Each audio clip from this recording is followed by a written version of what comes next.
Traitement en cas de dysphagie. La dysphagie est une maladie qui peut apparaître pour plusieurs raisons. De ce fait, il n'existe pas de traitement unique. En effet, il est nécessaire d'établir un diagnostic précis afin de choisir une approche thérapeutique adéquate. Les traitements pour la dysphagie s'envisagent en fonction des deux types fondamentaux qui existent pour ce trouble. Nous les abordons dans cet article.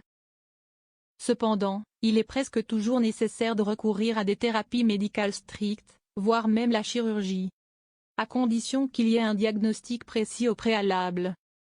Parfois, il s'agit de dysphagie passagère et banale, tandis que d'autres fois, nous sommes confrontés à un problème grave, y compris de type oncologique. Qu'est-ce que la dysphagie et les différents types? La dysphagie est définie comme une difficulté à avaler. Toutefois, il ne s'agit pas de l'impossibilité à avaler, ni de la douleur lors du passage d'un aliment dans la gorge.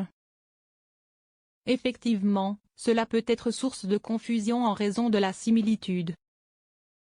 Si le problème est lié à la gorge en soi, avec une douleur, il est possible que nous ayons affaire à une odynophagie, de cause infectieuse ou inflammatoire la plupart du temps.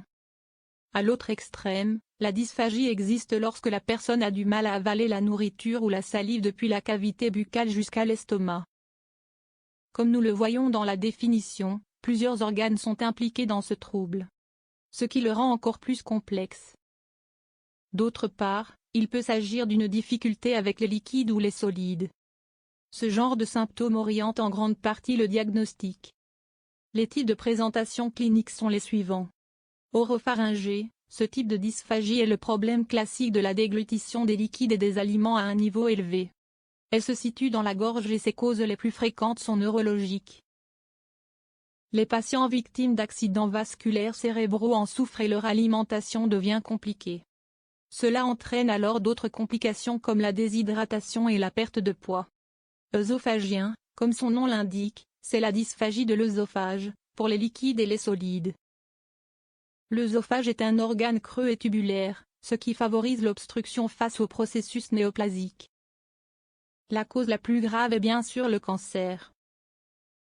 Traitement pour la dysphagie oropharyngée. Tout d'abord, les traitements de la dysphagie oropharyngée requièrent une suspicion de la part d'un professionnel. La première chose que l'on soupçonne est l'existence de causes qui peuvent se corriger avec une modification des habitudes. En effet, il y a des problèmes solutionnables.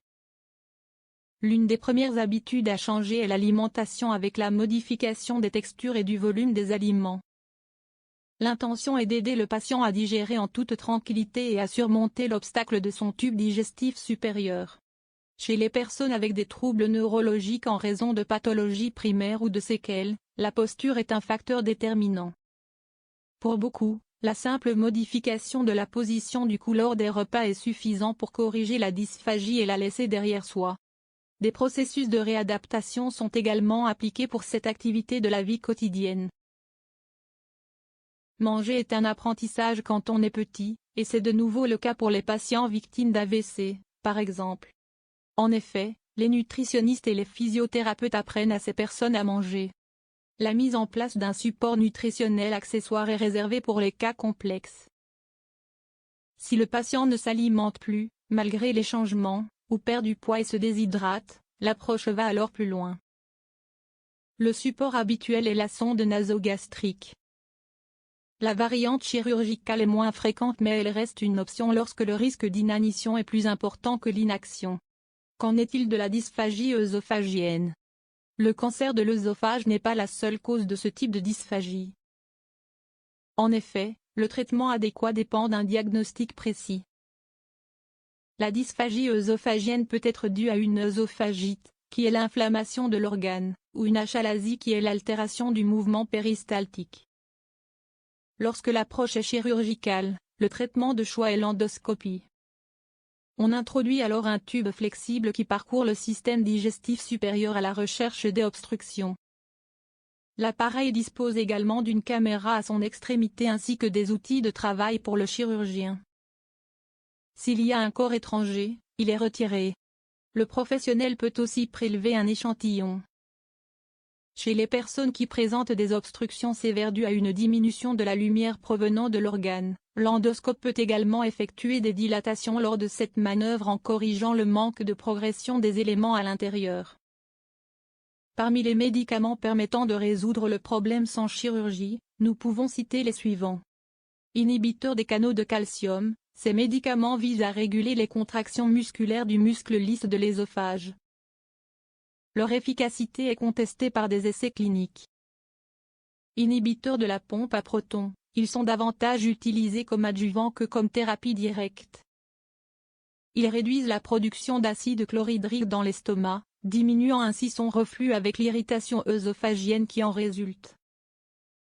Toxine botulique, l'injection de cette substance a été expérimentée plusieurs fois mais les résultats ne sont pas entièrement prometteurs. Dans un premier temps, l'application doit être répétée tous les 6 mois pour en maintenir l'effet. Ensuite, les patients suivis par ce traitement ont finalement subi une chirurgie. Les traitements sont complexes. Comme nous l'avons vu, il n'est pas facile d'aborder la dysphagie et d'apporter des solutions.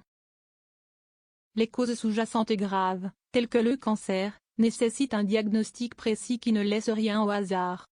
Enfin, il est essentiel que les consultations soient correctement effectuées et que les indications thérapeutiques soient respectées. Les conséquences de ce trouble sont la malnutrition et la déshydratation.